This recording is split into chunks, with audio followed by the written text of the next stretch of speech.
smoking allowed whatsoever due to the city ordinance. Cell phones, we take them out, turn them off, or turn them vibrate. You must make a ticket call. You're more than welcome to go downstairs. 21 by the architecture firm of Graham, Anderson, Probst and White. It was so successful that in 1924 they put an addition on it. And again, it was for the Wrigley Chewing Gum Company. Back in the early 1920s, they wanted buildings to look very neoclassical, Beaux-Art. And what that meant is, let's go back and put some historic elements on our buildings. Actually, the tower on the original building, the clock tower, is based on one in Seville, the Giralda Tower. And another element they liked in the early 20s was terracotta. Terracotta is a kind of glazed clay material, and when they did these two buildings, they used 6 different colors of terracotta, from light gray all the way to ivory, as a kind of optical illusion to get your eye to move upward. So the Wrigley Building is the first of the historic buildings on the Michigan Avenue DuSable Bridge Historic District, but smack dab in the middle of building not part of our historic district. The big building right in front of us, the TRUMP Tower. Yes, that is the Trump International Hotel and Tower, Skidmore, Owings and Merrill, 2009. And this building is the second tallest building in Chicago. Well, as we are beginning to move away from dock, again, let's take a look on the left-hand side. We've already talked about, of course, our river walkway, but what you can't avoid seeing is, well, there goes a double-decker bus on one of them, our infrastructure there. This is Wecker Drive. Now, Wecker Drive comes out of Daniel Burnham's 1909 plan.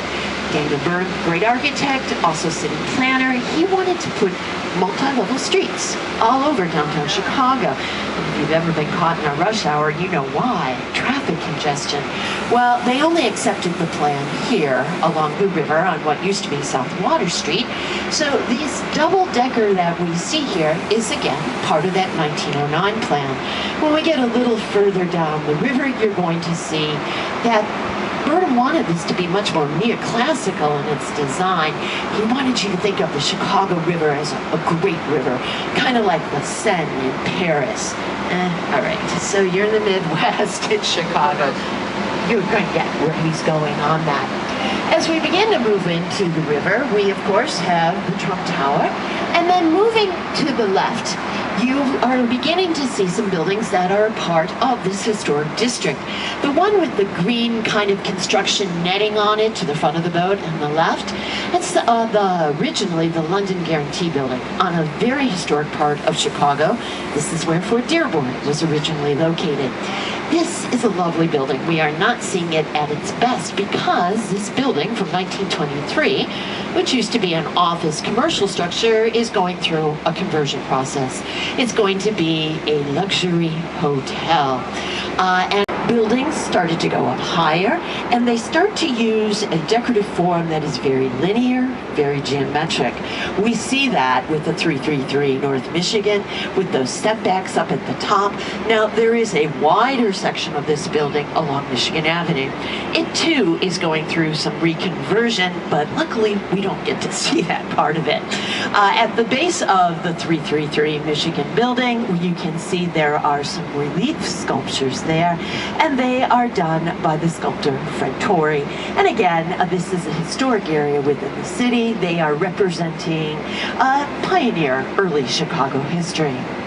Is the Michigan Avenue DuSable Bridge, 1920, Edward Bennett, and it really changed traffic in Chicago, and it opened up Old Pine Street, which today you know is our major shopping street, North Michigan Avenue. Check out the bridge houses, how neoclassical they are.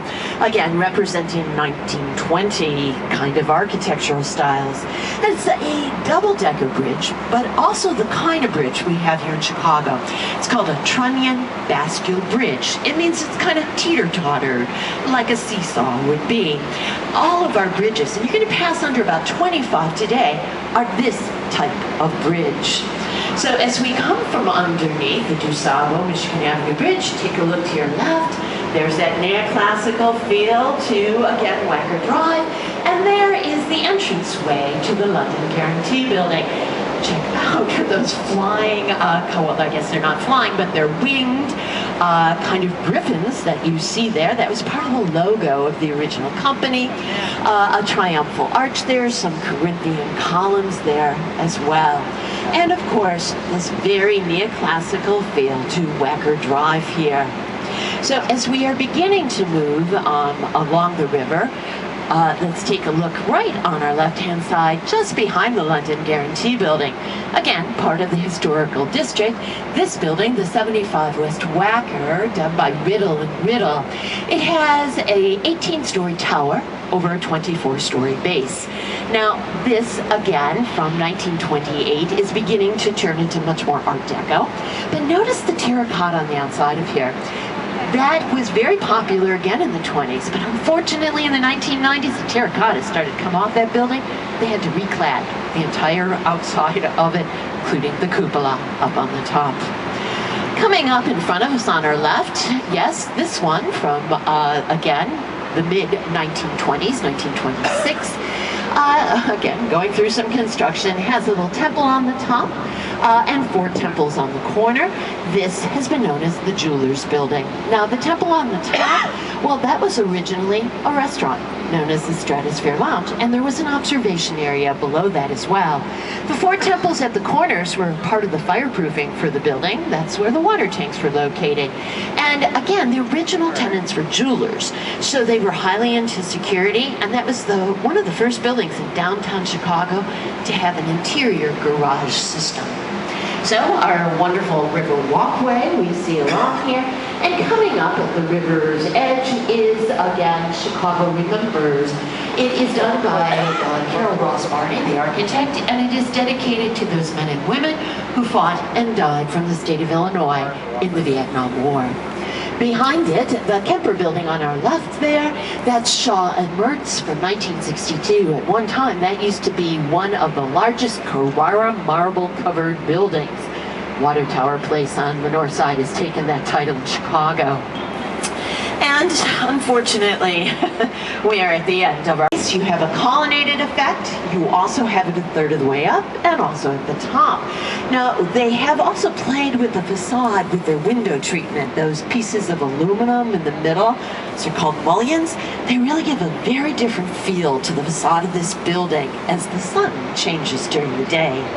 The 55 building next to it is a good example of the brutalistic style of architecture, very popular in the 50s to the 1970s. And this is Otto Stark from C.F. Murphy. It means it's a very simplified form, but heavy aggregate kind of reinforced concrete on the outside of that building. So every one of the bridges that we are passing under, such as the Dearborn Bridge now, they do open. And in fact, they have to open so that the boats, especially in the spring and in the fall, can either get to the harbors along the lakefront or leave the harbors along the lakefront. On our left, just behind the construction crane, is the 77 West Wacker building. This is a Grecian column, but no Grecian column like that was ever on the Acropolis. Well, first it's the height, but then, of course, the glass walls, the re-entry corners.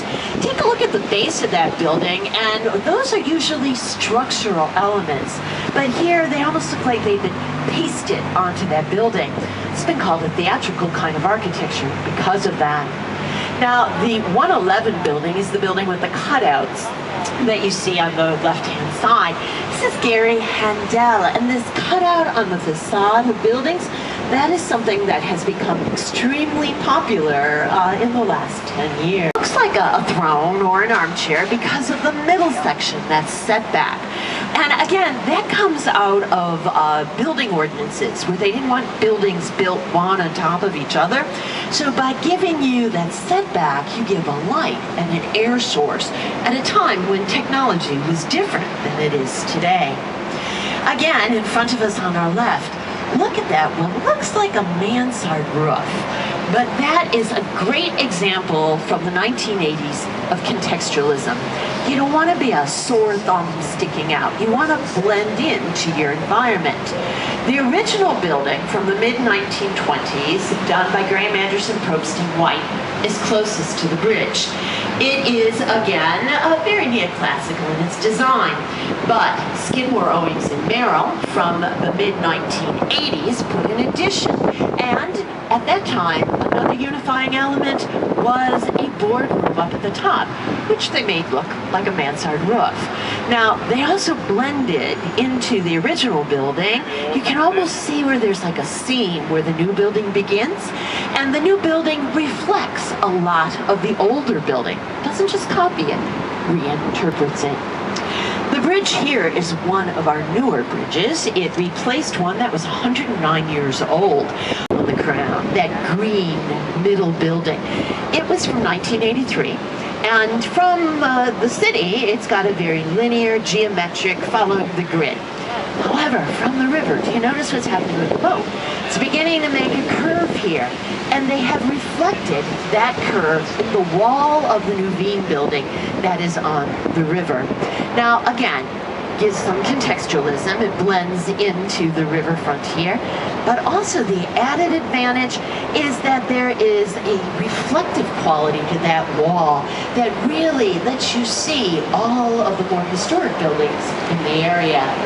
Now, they have had their design choice, the color here, two different colors of green to reflect the river at this point.